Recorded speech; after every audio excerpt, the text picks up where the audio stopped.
Gracias, muchas gracias por estar con nosotros. Esta es la revolución del debate. En la llaga, yo soy Tony Aguirre y me da muchísimo gusto saludarles. Bien, seguimos analizando el proceso electoral del domingo pasado. ¿Por qué? Por la trascendencia que tiene, por la importancia, por lo insólito, inédito e histórico del proceso.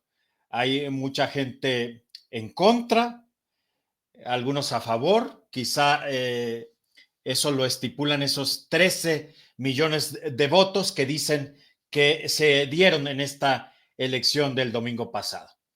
Pero para hablar al respecto, alguien que lo sabe y muy bien, porque pretendió incluso participar en este proceso para renovar el Poder Judicial, pero no pudo, no lo dejaron. Es Roberto Gil Schwartz, abogado, político mexicano, ex senador y ex diputado. No necesita mayor presentación.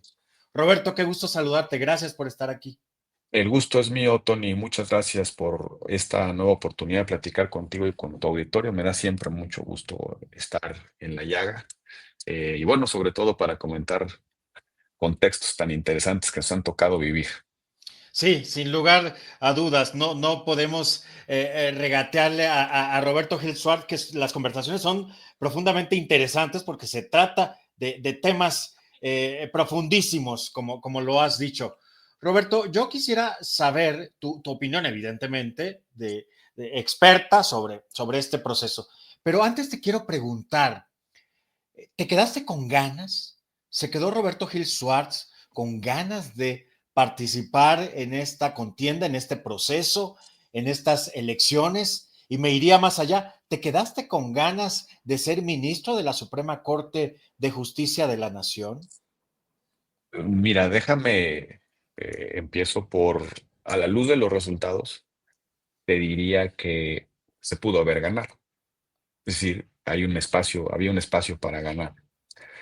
Fíjate que el candidato más votado logró poco más de 4,5 millones de votos. 4,5 millones de votos. En una población de 120 millones y en un padrón de 100 millones. Entonces creo que había espacio para poder convocar a aquellas personas que no consideran que el país va en el rumbo correcto, que no comparten la ideología de Morena y que también están preocupadas por la captura del Poder Judicial. A la luz de los resultados me queda la sensación de que sí había espacio para ganar, como en algún momento lo pensé y lo dije. Yo creo que se les puede ganar. Pero al mismo tiempo me quedan dos sensaciones. La primera es que justamente se confirmó mi temor. Y mi temor era que efectivamente esta reforma tenía como propósito únicamente la captura y colonización del Poder Judicial. ¿Quiénes llegaron a la Corte, Tony? Llegaron 9 ministros propuestos por el Poder Ejecutivo. No llegó ninguno propuesto por ningún otro poder. O sea, no llegó ninguno propuesto por el Poder Judicial, ni ninguno propuesto por el Poder Legislativo. Sigo elaborando sobre quiénes llegaron. De los 9 candidatos, 8 hicieron carrera profesional y política en la Ciudad de México. No hubo ningún candidato de Chihuahua, del Bajío, no hubo otra expresión regional. Los 8 de los 9 ministros ahora electos tienen un antecedente dentro de los grupos políticos que se mueven en la Ciudad de México, en la cuna del obradorismo. Y la segunda sensación que tengo es que una candidatura como la que yo planteaba, que era una candidatura de la otra esquina, es decir, de quienes, insisto, no pensamos como ellos y queremos y tenemos el derecho de pertenecer al país y no ser excluidos, como lo dicen ellos.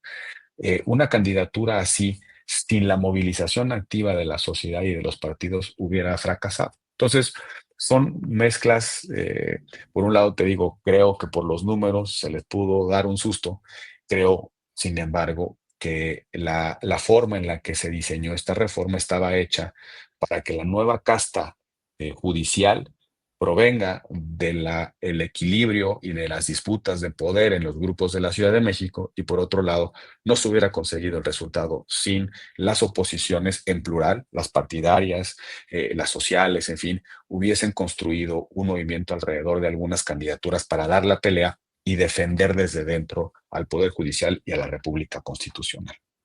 Muy interesante lo que estás planteando, Roberto, pero te planteo ahora yo.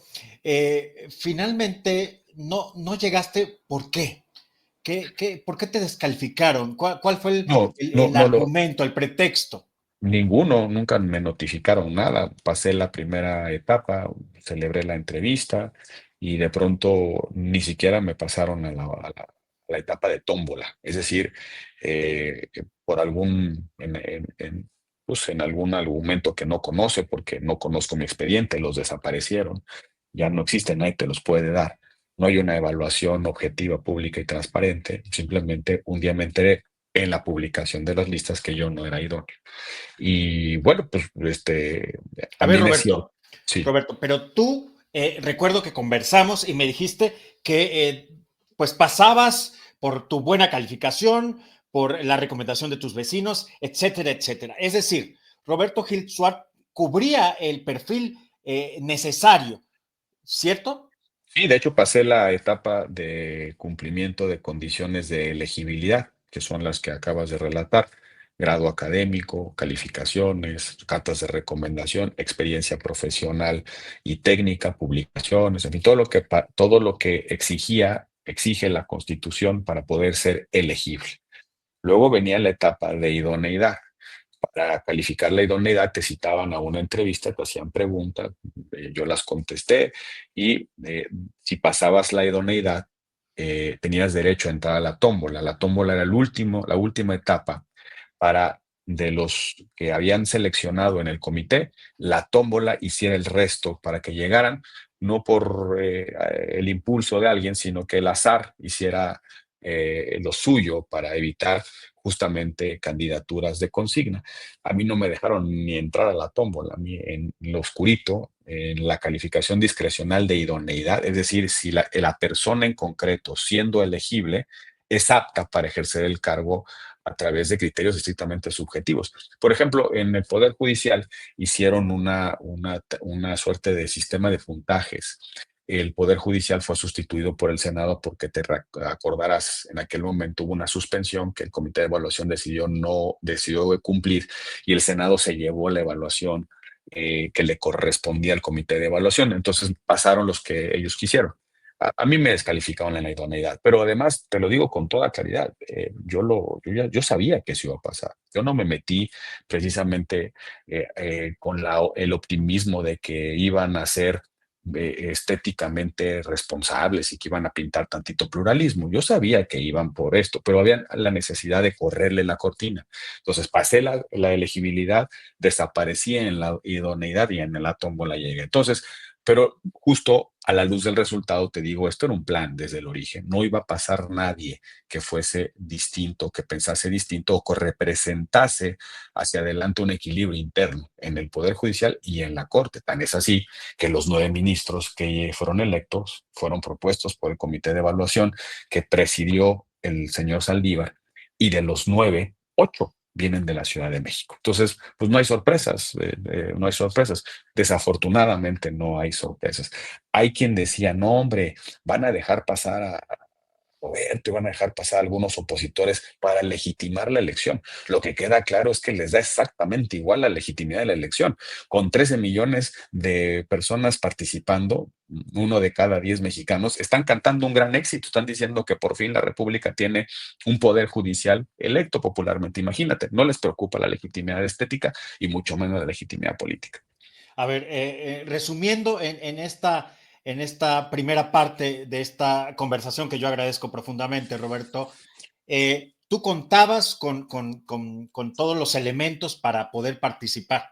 Yo te lo dije en algún momento dado. Estabas calificado y tal vez sobrecalificado. Sin embargo, ellos no vieron bien que tú tuvieras en tu currículum haber sido exdiputado y ex senador de Acción Nacional, y mucho menos, supongo yo, que secretario particular de Felipe Calderón, ¿cierto? Y eso me lo dijeron abiertamente, que como que no habían hecho esta reforma para meter a calderonistas, ¿no? Ahí en las redes lo decían. ¿Te lo dijeron Este, de plano? sí, sí, sí, sí. Ya no, oigan, no hemos hecho todo lo que estamos haciendo, comprando senadores, falsificando la sobrerepresentación, aventando la marcha, sobrecalentando la marcha del Parlamento en sesiones en un gimnasio sin quórum, como para que se nos cuelen los de Calderón, ¿no? Pues ese fue el racional en parte en las conversaciones de redes sociales, pero no creas que de cualquier persona, gente muy cercana a esos grupos de poder. No, no, no lo dudo, no lo dudo, Roberto. Bueno, estábamos analizando este 13% que la presidenta Claudia Sheinbaum dijo que era asombroso, maravilloso, extraordinario, insólito, inédito, cuasi divino.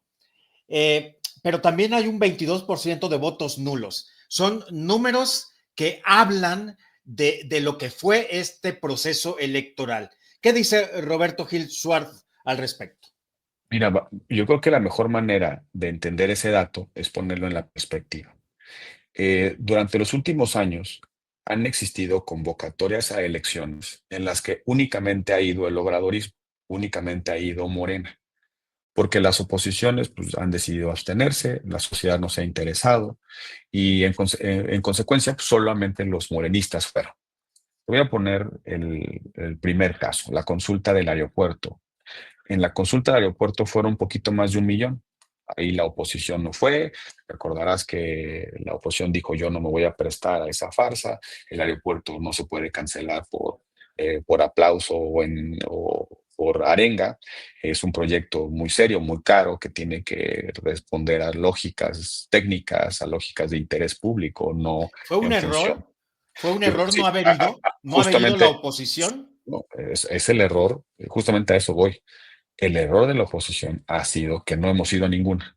Y precisamente por eso tenemos estas percepciones de que son omnipotentes. Déjame regresar a los antecedentes. Consulta popular, 1 millón. Consulta de expresidentes, ¿te acordarás? Si se Claro. juzgan o no los expresidentes, 6.6 millones de personas. Con aquella rocambolesca pregunta que hasta el Con día de hoy aquella, yo no la entiendo. Ni ellos. Aquella rocambolesca pregunta que, por cierto, hizo el señor Saldívar para salvar la constitucionalidad de la consulta popular. Él ya desde entonces andaba entregando a la Corte al poder. Luego vino la revocación de mandato, que tampoco fue la oposición. En esa revocación, que estaba en la urna, si Andrés Manuel se quedaba o no se quedaba, movilizaron 16.5 millones de votos. Y en la elección judicial menos de 13 millones de votos, más o menos si les cuentas votos no válidos y las abstenciones o la anulación del voto, vamos a quedar por ahí de un dígito. Entonces, el mejor momento en contextos de consultas en las que no va nadie, las oposiciones no se movilizan y la sociedad no se interesa, en esas consultas y elecciones, vemos solo la fotografía de Morena. El mejor momento de Morena, revocación de mandato, el presidente no iba a dejar que eso estuviese desangelado, 16.6 millones. Y ahora 13 millones, con un padrón 7 millones más grande que en el de 2022. Es decir, a veces le pasa, perdóname utilizar esta metáfora, es una metáfora que se usa clínicamente. Es el síndrome de Alicia en el País de las Maravillas. Es un padecimiento clínico, se llama micropsia, y es una percepción de una persona. La persona ve objetos más grandes o más pequeños, micropsia o macropsia, De lo y que realmente son. de lo que realmente son. Entonces, creo que las oposiciones en plural, las sociales, las políticas, las oposiciones estamos pasando por el síndrome de Alicia en el País de las Maravillas, una suerte de micropsia. Vemos más grande el régimen de lo que es y se autoperciben más pequeñas de lo que son.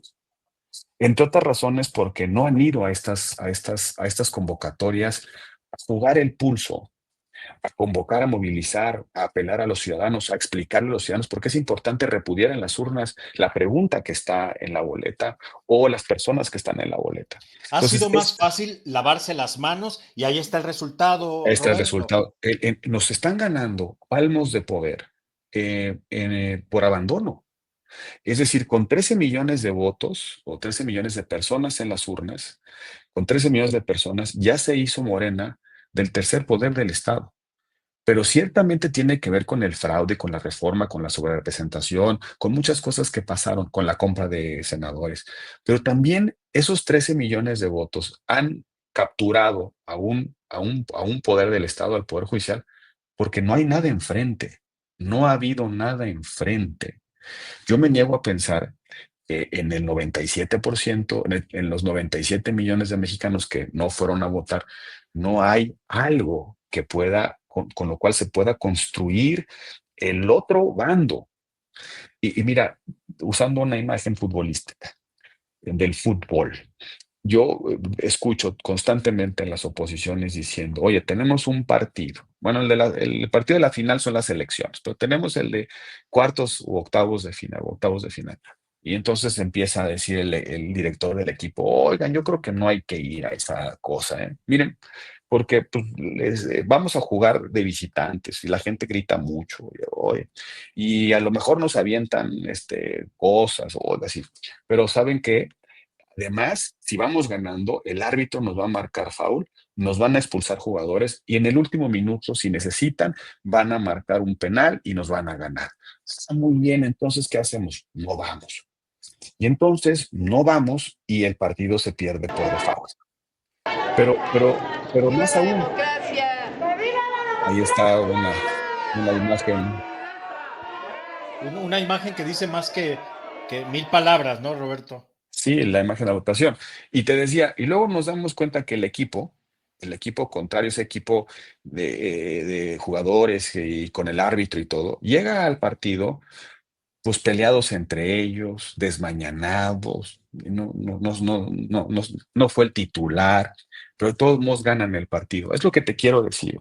En buena medida estamos perdiendo por default partidos porque no estamos yendo al partido con una suerte de pretexto o con una suerte de coartada anímica de no vamos porque es injusto el partido, porque el árbitro está con ellos, porque la grada nos grita mucho a nosotros y vitorea al otro equipo. Entonces, eso te explica, a mi juicio, por qué en una elección en la que solamente movilizaron 13 millones de votos, porque, insisto, el dato relevante de la elección del domingo es que solo 13 millones de la gente que está con Morena salió a votar en algo que nos dijeron que era esencial para el régimen. Porque no me digas que no se metió la presidenta, hasta el días prohibidos por la veda electoral estuvo llamando al voto. No me digas que no se metió el hijo del presidente, no me digas que no se metió el partido, no me digas que no se metieron los gobernadores, no me digas que no se metieron los alcaldes, los siervos de la nación, que no utilizaron los programas sociales, que no distribuyeron acordeones. Con todo esto, solo lograron 13 millones de personas en las casillas. Entonces yo A creo. ver, Roberto, si todo esto no hubiese ocurrido, ¿me estás tú queriendo decir que hubiese sido una magrísima participación? ¿De cuánto calculas tú? No, mira, te refieres a que si no, Sí, no, sí, bueno, sí. Si no han si- movilizado, si no han no, acarreado, bueno, si no han hecho todo lo que imagina, me dices, ¿qué hubiera pasado? eh, ese dato lo vas a ver muy pronto. Va a haber distritos judiciales en los cuales jueces o magistrados van a ganar por una veintena de votos, porque uno se puede fijar en los datos que están saliendo que el elector movilizado de Morena no votó por toda la lista, o sea, no traían lista para todo. Traían listas más bien para lo grande, la corte. Entonces, por eso tienes mucho menos votantes y más votos, porque estaban llenando puntitos. Pero a lo que voy es, vamos a ver en algunos lugares que el cargo de juez o magistrado se van a ganar por un puñadito de votos que caben en un camión, porque ese va a ser, digamos, el dato revelado. Por supuesto que sin todos estos elementos que te acabo de comentar, pues no hubiese sido una elección como la fue, precisamente porque no estaban movilizadas las oposiciones, porque no había campaña, porque no había interés de parte de las personas y porque al final de cuentas el elector dice, yo a quién elijo, no sé qué decir, no tengo información para poder tomar una decisión. Entonces, a lo que yo te insisto, Parte del problema es que estamos viendo demasiado grande al régimen, demasiado potente, y no lo es, y las oposiciones se sienten muy pequeñas de lo que pueden ser si toman la alternativa de luchar electoralmente, de estructurar electoralmente a la sociedad o a la parte de la sociedad que quieren representar. Sí, son consultas de preguntas a modo, convocadas ilegalmente, todo eso.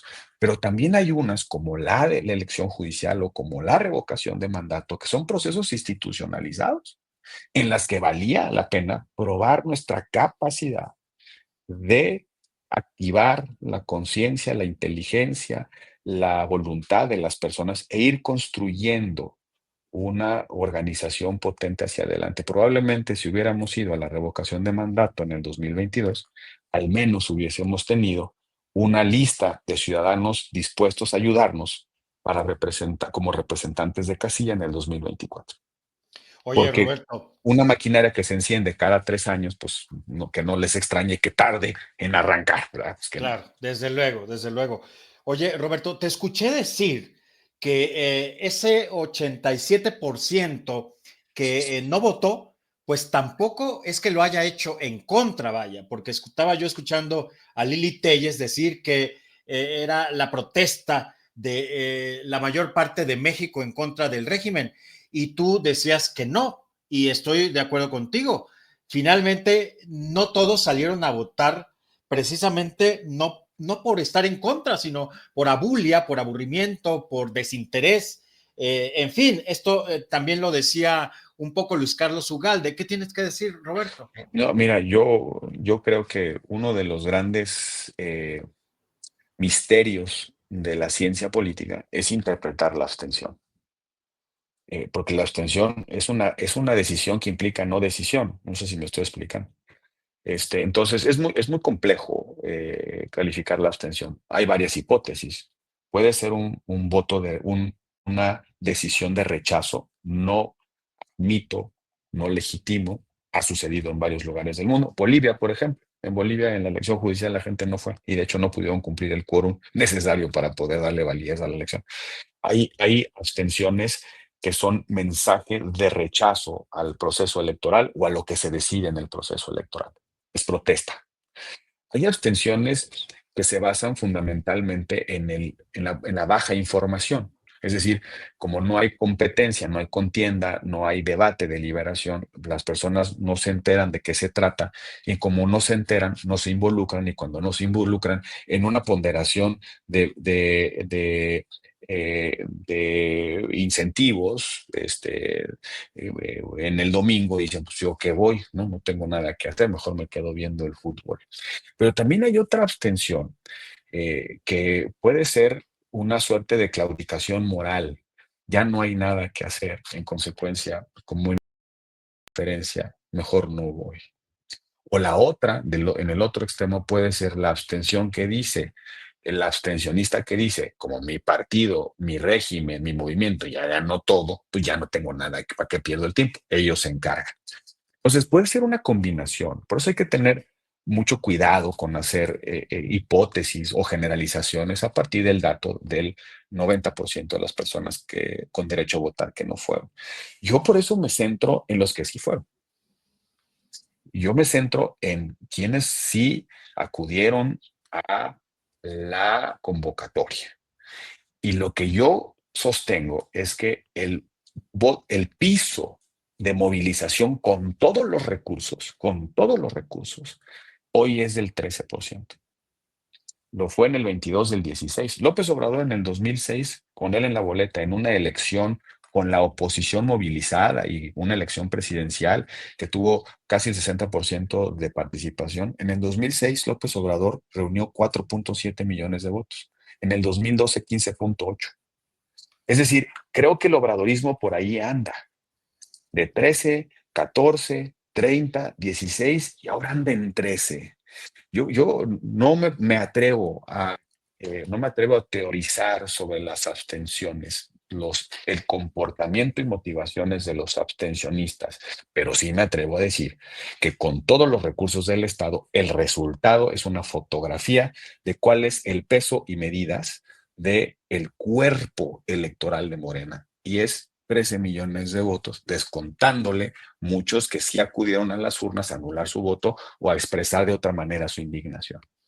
Estamos viendo a López Obrador, pues rompió el silencio, ¿no? Y también rompió, pues, este espacio que había dejado, por lo menos públicamente.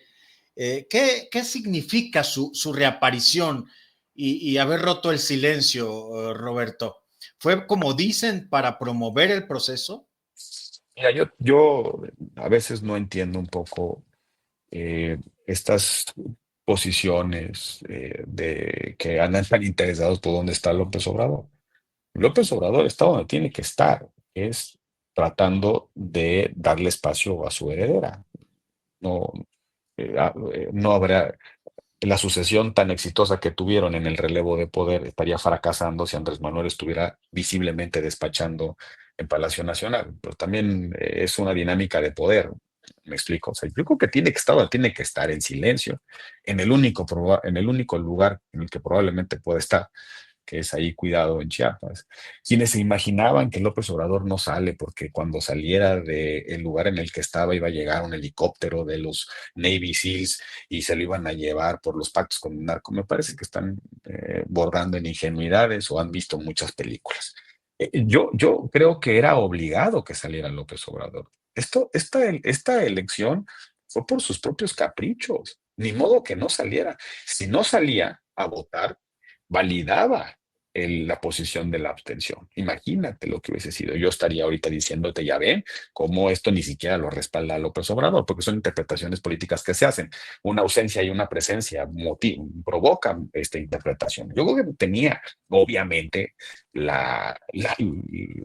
el deber moral de ir. Así, seguramente la presidenta le habló y le dijo, oye, ayúdame, sal a sostener a tu engendro, ¿no? A mí no me dicen mayor cosa más que un acto de consistencia política y no dar espacios a interpretaciones, porque eso sí, si no hubiera ido, entonces no apoya la reforma judicial o está escondido, tiene miedo, ya se fue, está en Cuba, ya esto hubiese sido una cosa verdaderamente muy difícil de explicar para el régimen. Hizo lo que tenía que hacer y era absolutamente esperable. Claro, Yo la única duda que tenía es si iba a votar en la Ciudad de México o en Chiapas, no si iba a votar o no.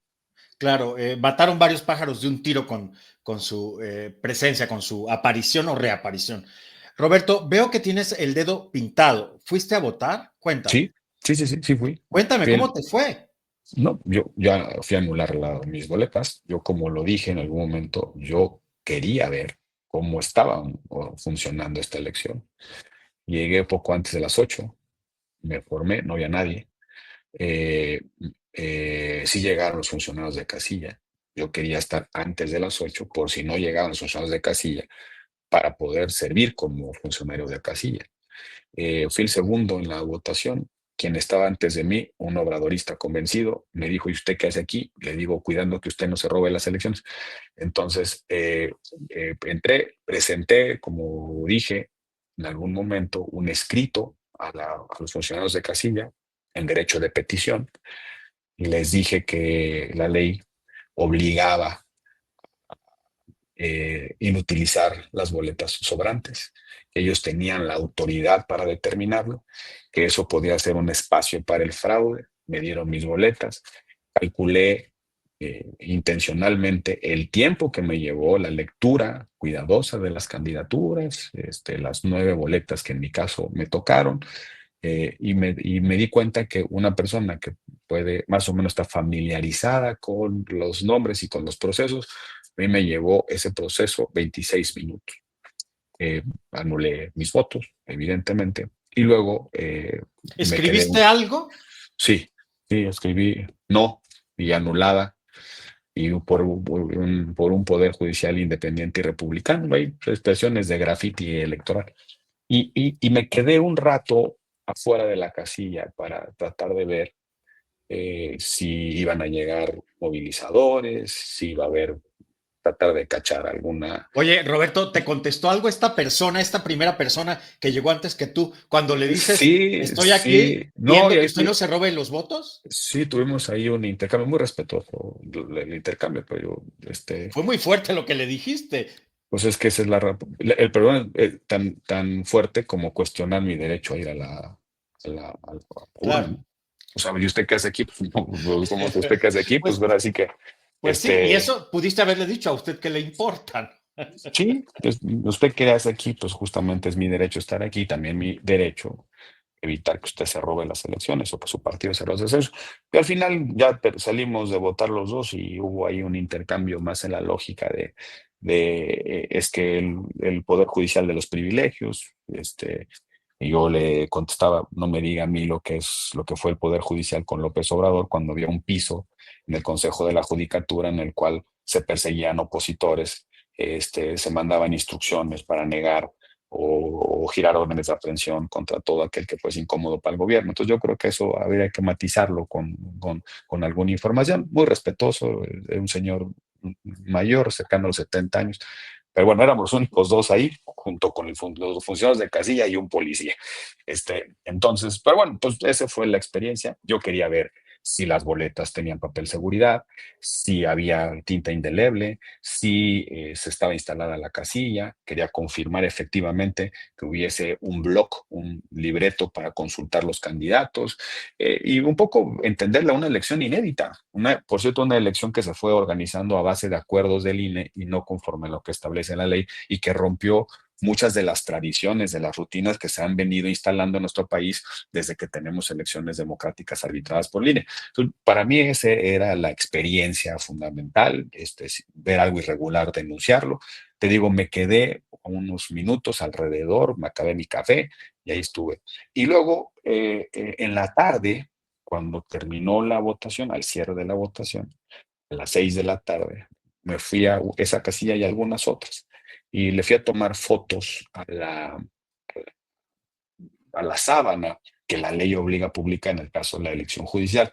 En una elección ordinaria, la sábana publica los resultados. Como en esta elección no se cuentan los votos en las casillas, solo publican el número de electores que fueron. Y en mi caso concreto, en mi casilla, fue, resulta que el promedio, en mi casilla, al final le tomé la foto y resulta que pues no fuimos muchos a votar. Este, Creo que al final votamos, déjame consulto mi foto porque hasta me olvidó, al final fuimos 5 por hora. Fuimos No, 5 bueno. ciudadanos por hora, 61 ciudadanos según la sábana de mi casilla. Y eso pues también te explica todo el tema de la abstención. Fui a revisar algunas otras, la tendencia era muy parecida, de 6 a 10, 12 por hora, en un universo muy, pues, muy importante de votación. Yo recordaba en el 2024, pues a las 8 de la mañana ya había fila. Aquí no había ni Sí. un alma, ni un alma. Sí, sí, Este, entiendo. Yo también fui testigo de ello. Roberto, yo quiero agradecerte profundamente este análisis que has hecho bastante riguroso, bastante importante y me atrevo a decir que también bastante objetivo de todos estos hechos. Además de agradecerte, quiero ya pedirte finalmente, ¿qué opinas de Hugo Aguilar Ortiz y si será el nuevo presidente de la Suprema Corte de Justicia de la Nación, dejando de lado a Lenia Batres y a otras? Mira, a Roberto. mí me da gusto, que un abogado, un jurista digamos, de una procedencia indígena oaxaqueña. Mi padre es oaxaqueño, mi padre es de la Mixteca, mi padre nació en Santiago, Tlahuaca, Oaxaca. A mí me da gusto esas historias de vida. No creo que para poder alentar esas historias de vida tenemos que desquiciar al Poder Judicial. La señora Claudia Sheinbaum pudo haber nominado ante el Senado a Hugo Aguilar Ortiz y pudo haber sido electo. No necesitábamos desquiciar la certidumbre y el Estado de Derecho de México para poder darle oportunidades de acceso y de participación a comunidades históricamente marginadas en términos de participación política. No lo conozco como juzgador, creo que nunca lo ha sido. No lo conozco, no conozco sus planteamientos más allá de la lucha política teórica que ha dado por los derechos de los indígenas, de las comunidades originarias de los pueblos de México. Eh, pero me llama la atención que no han pasado ni 48 horas y ya se les está olvidando el indigenismo a las castas de Morena. O sea, gana la elección. La Constitución dice claramente que el presidente o presidenta es aquella persona que tenga el mayor número de votos. No hay interpretación, mayor número de votos. Ahora la presidenta, sin que nadie le preguntara, ella dice, espéreme tantito. En el INE hay una interpretación distinta que dice que a la regla de mayor número de votos se le puede oponer el principio de paridad, el principio de igualdad sustantiva de una mujer. Entonces, es decir, si bien ganó Hugo, puede ser desplazado por una mujer por cuestiones de género. Pero según yo, una de las características del candidato Hugo Aguilar era su predeterminación, su autodeterminación indígena. Entonces yo digo, pues frente a la cuota de género, hay también una cuota de indígenas, ¿o no? Si ya 48 horas después le están regateando a quien ganó la elección y ganó la presidencia su condición en virtud de una mujer, me parece que su compromiso moral con el indigenismo pues no es tan fuerte. Por otro argumento, Tony, una mujer está en la presidencia, es decir, el equilibrio entre géneros, pues ya está resuelto. Una mujer presidenta, Norma Piña, le puede entregar a un indígena. No necesariamente se rompe la paridad si una mujer le entrega, solo si una mujer le entrega a otra mujer se garantiza la paridad.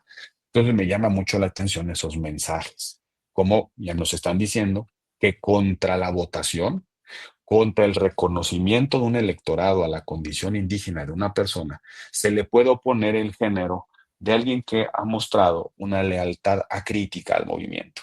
Entonces, pues no les importa tanto el indigenismo, lo que les importa son las lealtades y las complicidades. Entonces, yo creo que esa es la discusión. Y solo déjame darte un dato final, Tony. Cuando te decía del síndrome de Alicia en el País de las Maravillas, hay un dato que yo quiero subrayar. Claro que hay una densidad cívica en México. Hay ciudadanos comprometidos con la democracia. Según los datos del INE, no tengo ningún elemento para cuestionar que no son ciertos. El 98.9% de los presidentes de casilla que fueron insaculados y capetados por el INE fueron el domingo. Muchos de ellos, a pesar de una elección desangelada que no tenía sentido, muchos de ellos probablemente compartían los argumentos de los abstencionistas, pero el 98% de los presidentes de casilla fue a cumplir con su deber. Eso implica que hay cultura democrática en México. Eso implica que hay un aprecio por la vigilancia ciudadana en los procesos electorales, pero también que hay ciudadanos dispuestos a defender el sistema electoral como lo conoció la transición y las tres alternancias que ha tenido México. Entonces, yo creo que sí hay por dónde empezar. Por esos ciudadanos que dijeron, no me importa si estoy o no de acuerdo, tengo un deber, voy a empeñar mi domingo para pelar por el voto de todos los demás. Creo que sí hay un lugar por donde empezar si a la oposición empieza a quitársele ese síndrome que hace ver más grande lo que no es y de verse más chiquito de lo que son. Cierro con este cuestionamiento que, si me lo puedes contestar brevemente, ayer lo hice también con Damián Cepeda. ¿Qué va a pasar con el Poder Judicial? Ya lo perdimos, ya no hay contrapesos en este país, ya no hay división de poderes, Roberto. Mira, recordarás que el Poder Judicial se va a renovar en partes. Eh, la mitad fue el domingo, la otra mitad vendrá en el 27. Va a depender mucho de cómo terminen los resultados y quién llegue. La verdad es que por lo que estoy viendo, por la bajísima participación y porque no hubo organización para alentar buenos perfiles, muy probablemente llegue lo peor que te puedas imaginar. Muchos de esos jueces y magistrados, ministros, van a actuar por consigna, van a ser leales a quien los llevó. Muy probablemente tengamos que vivir o aprender a vivir con el poder enfrente Me refiero fundamentalmente a no tener un juez al que recurrir para proteger tus derechos, proteger tu patrimonio o cuidarte de una arbitrariedad. Pero yo sí creo que este es el fin del Poder Judicial en condiciones de independencia. Pero yo creo que ya nos va a tocar en un momento emprender el camino de reinventar un poder judicial independiente, profesional, honesto, accesible a los ciudadanos. Ya nos tocará ese momento. Nos tocará en algún momento emprender la ruta de recuperar los cimientos de la República Constitucional. En el corto plazo, lo que tenemos que evitar a toda costa es que nos quiten la posibilidad de restaurar la República y de reinventar un poder judicial con nuestro voto. Es decir, que lo que está en juego ahora es que este plan de operación del régimen ya no solamente termine por el pluralismo en el Congreso, los órganos reguladores, acabe con la transparencia, destroce el federalismo, se quede con el Poder Judicial. Ahora lo que puede suceder es que se queden con la posibilidad de que nuestro voto no sirva para nada.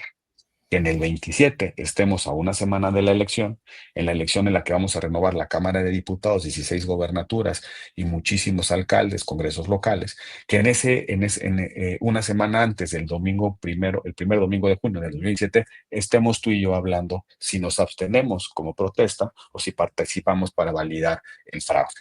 Eso es justamente lo que en el corto plazo tenemos que hacer los demócratas, garantizar que nuestro voto sigue y seguirá siendo eficaz para decidir el destino de las instituciones y hacia dónde va el país. Es decir, que no nos quiten el voto para tener la oportunidad pacífica y plural de refundar la República Constitucional de México. Muy fuerte para variar y no perder la costumbre de estas conversaciones con Roberto Gil Suárez, que hace honor a lo que significa este programa. En la llaga es precisamente poner el dedo en la misma. Gracias, Roberto. Roberto Gil Suárez, abogado, político mexicano, ex senador, ex diputado y ex participante también de este evento, por decirlo de alguna manera. Muchas gracias, Roberto. Voy a hacerle al estilo obradorista, ministro legítimo.